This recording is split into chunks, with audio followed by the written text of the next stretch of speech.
Assalamualaikum semuanya, nama saya Fikri Fala Musli dengan NIM 196-24086. Assalamualaikum warahmatullahi wabarakatuh. Nama saya Ishak Imam Farizal dengan NIM 196240883. Nama saya Fat Muhammad Zahid dengan NIM 196240991. Dan saya Muhammad Riandika Wicaksono dengan NIM 196244093. Di sini kami ingin melakukan analisis prinsip desain dan pengalaman pengguna atau user experience dari dua aplikasi yang kami pilih, yaitu YouTube Music dan Spotify.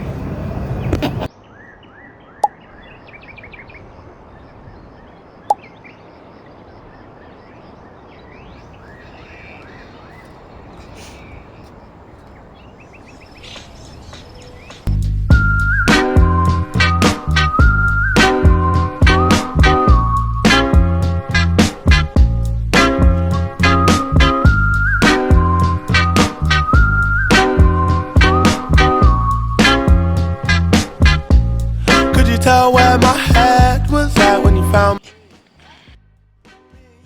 The head looked back just to find peace. Man, I thought I had everything, I was lonely. Spotify adalah layanan streaming musik digital yang memberikan akses ke lagu, podcast, dan video dari berbagai artis di seluruh dunia. Dengan model berlangganan gratis dan berbayar, Spotify memungkinkan pengguna untuk membuat playlist, menemukan musik baru, dan mendengarkan lagu sesuai keinginan tanpa harus membeli atau mengunduh musik secara langsung. Sekarang, kita masuk ke prinsip desain yang pertama. Spotify menyediakan visabilitas sistem operasionalnya melalui rancangan software yang relatif mudah untuk dimengerti. Hal yang paling menonjol adalah pemutar musiknya, dengan batang waktu yang menunjukkan jangka waktu untuk memutar musiknya, dan sudah berapa lama waktu yang berjalan dari awal musiknya. Serta batang waktu yang bergerak bersamaan saat musiknya sedang berputar. Versi pemutar musik yang lebih kecil juga ditampilkan saat keluar dari bagian pemutar musik itu, dan hanya menampilkan tombol yang dapat dipencet untuk memainkan atau memberhentikan musiknya. Saat suatu bagian sedang dibuka, Spotify menunjukkan roda berputar atau buffering, yang menunjukkan bahwa bagian itu sedang dijalankan. Spotify mencocokkan sistemnya dengan dunia nyata di aplikasinya melalui presentasi kontennya.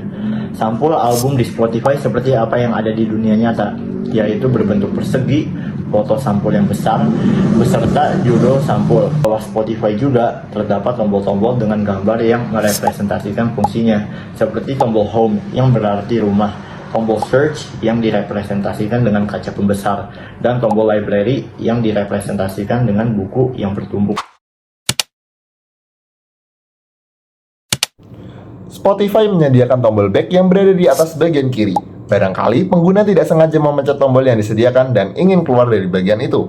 Pengguna juga dapat mengatur waktu musik yang ingin diputar dengan menggeser batang waktu ke kiri atau ke kanan. Ini memperbolehkan pengguna untuk mengatur waktu lagu dimulai kapan saja secara bebas. Pengguna juga dapat memulai dan mematikan lagu kapan saja dengan memencet tombol play atau pause. Selain itu, pengguna juga dapat membuat playlist sendiri atau mengikuti playlist yang sudah ada. Pengguna juga dapat memilih lagu apa yang ingin dimainkan selanjutnya dengan memasukkan lagu itu ke bagian antrean.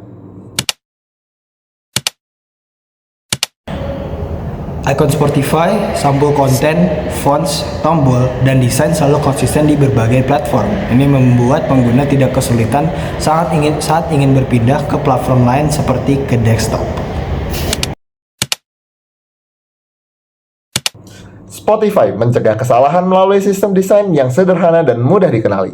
Ikon-ikon yang digunakan cukup standar dalam desain sesuai dengan Material Design Guidelines dan mudah dikenali karena mencerminkan konsep serta simbol dari dunia nyata. Selain itu, kesederhanaan kontrol di Spotify bersama dengan opsi untuk kembali ke halaman sebelumnya mencegah pengguna membuat kesalahan dan tersesat dalam navigasi.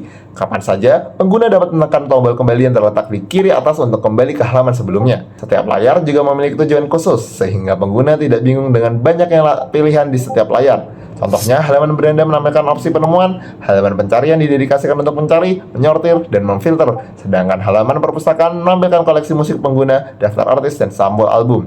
Secara keseluruhan, dedikasi Spotify untuk satu halaman satu fungsi umum menyederhanakan tata letak dan fungsionalitas aplikasi yang meminimalkan kesalahan dan kebingungan pengguna. Kemampuan Spotify untuk membuat pengguna mengenali keterkaitan antara gambar dan fungsinya sangat terkait erat dengan skema organisasinya. Konten selalu disajikan dalam bentuk persegi, kategori selalu dalam bentuk persegi panjang dengan sudut melengkung, dan artis selalu ditampilkan dalam bentuk lingkaran. Spotify juga membatasi jumlah informasi di setiap halaman untuk mencegah kelebihan informasi. Dari halaman utama, pengguna hanya diberikan informasi minimal tentang album dan lagu melalui gambar, judul lagu, dan nama artis. Setelah pengguna mengklik album, barulah mereka dapat melihat daftar lengkap lagu dalam album tersebut. Dan setelah mengklik lebih lanjut, mereka akan melihat durasi lagu serta informasi relevan lainnya. Spotify dapat dibuka dalam bentuk ekstensi widget di handphone. Dapat dilihat bahwa ekstensi ini berisi tombol play, tombol untuk memainkan lagu sebelumnya, dan tombol untuk memainkan lagu setelahnya yang berada di antrean. Selain itu, Spotify akan secara otomatis menampilkan lagu yang sedang dimainkan di lock screen. Ini membuat pengguna mengetahui lagu apa yang sedang dimainkan. Karena Spotify membatasi jumlah informasi yang tersedia di setiap halaman, serta menerapkan padding yang konsisten di seluruh aplikasi, pengguna tidak merasa kewalahan dengan penyajian konten di aplikasi ini. Aplikasi ini juga membatasi pilihan fungsi pengguna di setiap halaman, mendedikasikan satu halaman untuk satu fungsi umum. Sehingga setiap layar menjadi cukup bebas dari kekacauan dan berisi informasi yang relevan. Spotify memiliki 6 kode error yang menawarkan diagnosis sederhana atas masalah dan solusi yang direkomendasikan untuk pengguna. Bahasa yang digunakan dinyatakan secara sederhana dan umumnya menghindari kosakata teknis atau rumit. Meskipun ada beberapa asumsi mengenai keakraban pengguna dengan teknologi yang mungkin menyebabkan pengguna tidak mengerti cara menerapkan solusi tertentu, sisa kata-katanya tampak cukup jelas dan mudah dimengerti.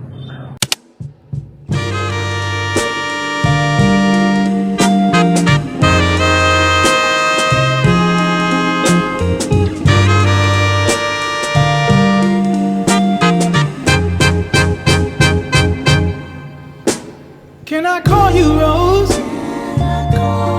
'Cause you're sweet like... YouTube Music adalah layanan streaming musik dari YouTube yang memungkinkan pengguna mengakses berbagai macam musik, mulai dari lagu, album, remix, hingga video musik dan konten buatan pengguna dari platform YouTube.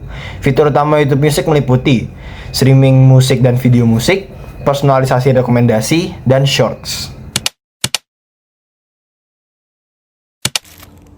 YouTube Music memberikan umpan balik yang jelas saat aplikasi sedang memuat lagu, seperti dengan munculnya ikon pemuatan atau loading. Ini membantu pengguna memahami bahwa proses sedang berlangsung. Jika koneksi lambat, notifikasi pun muncul, memastikan pengguna tidak kebingungan. Selain itu, ada juga satu sistem saat memainkan sebuah lagu dan mode next song yang dipilih. Aplikasi YouTube Music menggunakan ikon-ikon yang sudah familiar bagi banyak orang, seperti lonceng untuk notifikasi, loop atau kaca pembesar untuk pencarian, dan kompas untuk eksplorasi musik-musik baru. Selain itu, tombol-tombol dasar seperti play, pause, dan skip diatur sesuai dengan tata letak yang umumnya ditemukan di perangkat pemutar fisik, membuat transisi antara dunia nyata dan digital semakin mulus. Semua ini membuat pengguna merasa lebih nyaman, intuitif, dan tidak perlu belajar ulang saat menjelajahi fitur-fitur baru ini.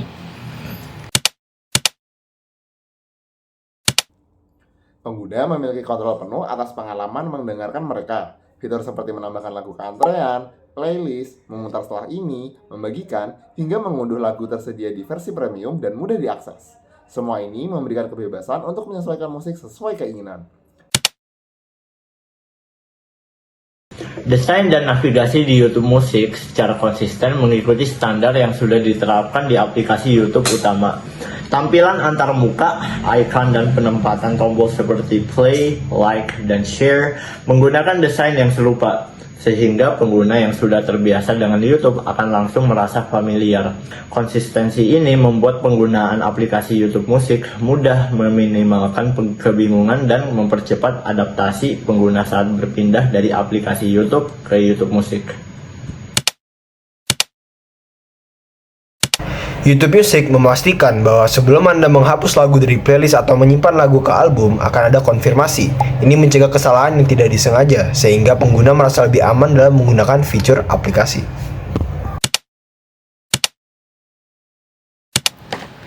Interface YouTube Music dirancang agar pengguna tidak perlu mengingat apa yang telah mereka dengarkan. Musik yang baru-baru ini diputar, rekomendasi berdasarkan riwayat pendengaran, dan riwayat pencarian tersedia secara visual, memudahkan pengguna untuk kembali ke lagu yang mereka suka. Flexibility and efficiency of use. Aplikasi ini juga menawarkan widget yang memungkinkan pengguna untuk memutar musik atau mengakses playlist favorit tanpa harus masuk ke aplikasi. Ini membuat penggunaan lebih cepat dan efisien, terutama bagi mereka yang memiliki kebiasaan multitasking. Ketika terjadi masalah seperti kesalahan jaringan atau pemutaran, YouTube Music menampilkan pesan yang jelas dan mudah dimengerti, sehingga pengguna dapat segera memahami apa yang salah dan mencoba memperbaikinya. Aplikasi ini juga dilengkapi dengan halaman bantuan yang mudah diakses langsung dari dalam aplikasi. Selain itu, terdapat tutorial singkat untuk menjelaskan berbagai fitur membantu pengguna baru agar lebih cepat terbiasa dengan YouTube Music. Dengan fitur-fitur ini, YouTube Music tidak hanya menjadi platform streaming musik yang kaya akan konten, tetapi juga nyaman, mudah digunakan, dan memberikan pengalaman responsif serta intuitif bagi penggunanya. Desain YouTube Music fokus pada kesederhanaan, tampilan yang bersih dan minimalis, menyoroti konten utama, seperti cover album dan daftar lagu, tanpa banyak elemen yang mengganggu, menciptakan pengalaman mendengarkan yang menyenangkan dan seru. Untuk pengalaman UX saya sendiri, saya cukup satisfied and happy. Spotify untuk versi gratis itu dapat dimainkan sebagai background music, dan sistem rekomendasi Spotify itu sangat bagus untuk menemukan lagu baru. Tapi untuk negatifnya, kinda annoyed and irritating. Selain itu, sering dengan tidak sengaja saya itu like sebuah lagu, namun tidak ada fitur undo yang secara langsung dapat mengeluarkan lagu yang di-like itu dari playlist like.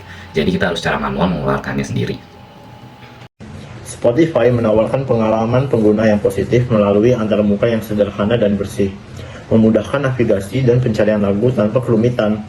Fitur personalisasi yang canggih seperti Discover Weekly dan Spotify Wrapped membuat pengguna merasa dipahami dan dilayani sesuai selera musik mereka.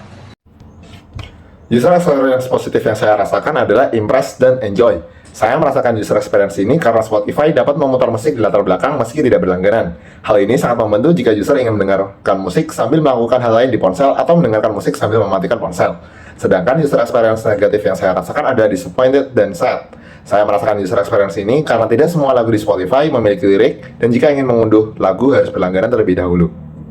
Experience saya menggunakan Spotify sangat positif. Menurut saya Spotify sangat efektif dan efisien dalam melaksanakan tujuannya, dan juga beberapa fitur di Spotify mengizinkan saya untuk mengalami pengalaman pendengar musik yang lebih personal dan juga lebih enjoyable.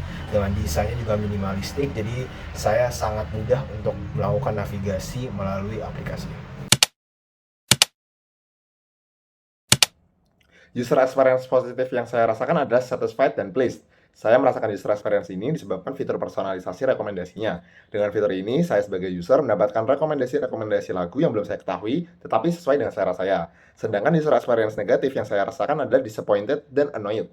Saya merasakan user experience ini disebabkan oleh iklan pada versi gratis, dan user tidak bisa mendengarkan lagu pada latar belakang jika menggunakan versi gratis. UX positif saya dalam YouTube Music itu adalah satisfied and pleased. Library music ini sangat luas dan tersambung dengan YouTube, memungkinkan untuk mainkan audio dari unggahan di YouTube sebagai covernya. Untuk negatifnya, saya disappointed and annoyed. Terdapat banyak iklan dan user tidak bisa mendengarkan lagu di background pada versi gratisnya. Review saya kepada YouTube Experience adalah YouTube Experience menurut saya adalah aplikasi musik yang sangat efektif dan sangat efisien dalam menjalankan tugasnya, dan beberapa fitur seperti Shorts itu sangat membuat itu sebagai aplikasi musik yang unik yang beda dari yang lain. Kadang beberapa fiturnya juga membuat saya sebagai pengguna baru merasa kewalahan dengan kebanyakan fitur dan tombol. YouTube Music merupakan software yang sangat baik. Memiliki UI yang bersih dan intuitif dengan homepage yang menampilkan rekomendasi berdasarkan kebiasaan pengguna, navigasi yang sederhana, tombol akses cepat ke playlist, lirik interaktif, dan opsi kustomisasi tema membuat pengguna lebih mudah menemukan serta menikmati musik. Fitur pencarian pintar dengan ikon jelas dan akses mudah ke mode offline memperkaya pengalaman tanpa gangguan.